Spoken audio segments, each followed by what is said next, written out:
Opinion ceasefire with Pakistan. Remember, a leopard cannot change its spots. On May 10, US President Donald Trump announced through his X handle a ceasefire between India and Pakistan effective 5 p.m. East. It was apparently after Pakistan had cried on his shoulders and played the victim card to the hilt. Never the one to pass up an opportunity for limelight and media arclight, Trump used the opportunity to bail out the US client state, which Pakistan is, with a $1 billion loan. IMF loans come with a list of conditionalities including privatization, global tender for major government contractors, downsizing of government departments, etc. One wonders if the impugned loan was hemmed in by the condition that it will not be diverted for military use, including buying arms and ammunition. It is common knowledge that the use-based manufacturers and contractors normally benefit from such conditionalities. Be that as it may. Whatever the contours of the ceasefire, the entire world knows that one doesn't trust Pakistan any more than he trusts a rattlesnake, except when he has the upper hand, like China and the US have had for a long time in their relationship with Pakistan. Trump's hyphenating India with Pakistan is not new. That the US has bases in Pakistan is an open secret.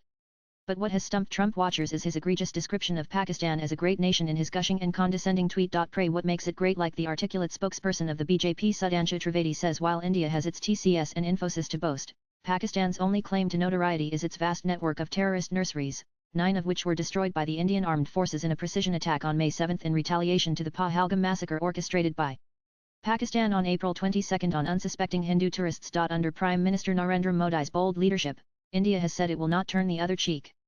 Instead, he enunciated a new doctrine: any act of terror would be treated as an act of war. Adversity brings the best out of one, including a nation.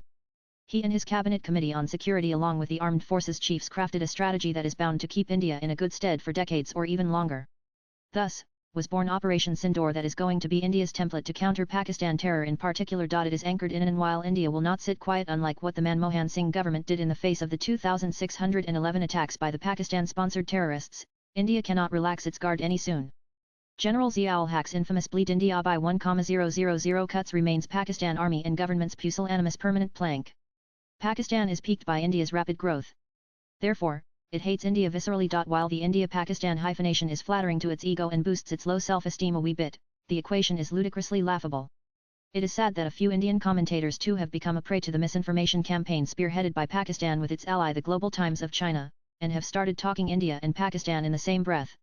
They counsel restraint on both, touch a copyright, little realizing that the provocation came from the stealthy neighbor who cannot be wished away, as the former PM Atal Bihari Vajpayee famously remarked once. The Congress trying to score brownie points by pitchforking Indira Gandhi's feat in carving Bangladesh out of Pakistan in 1971 in juxtaposition to Modi's Operation Sindoor is unfortunate, churlish, and puerile. When chips are down, a political party tends to hark back to its past, little realizing that such backhanded compliment to the present leadership does a positive disservice to its own cause in the electoral sweepstakes. Be that as it may. Again, swipe left for next video. Eternal vigilance is not the price for protecting democracy alone, but also from the evil eyes and designs of neighbors. That Pakistan harbors evil intents for India is trite and is not likely to slacken. It is good that the Indian armed forces have only pressed the pause button. It is also good that India has spurned mediation on Kashmir. With a rejigged strategy against Pakistan, India reserves the right to hit back with thunderous force against terror and military installations of Pakistan, even if there is a hint of a small provocation. Suspension of the Indus Water Treaty is a classic example of non-kinetic attack on Pakistan.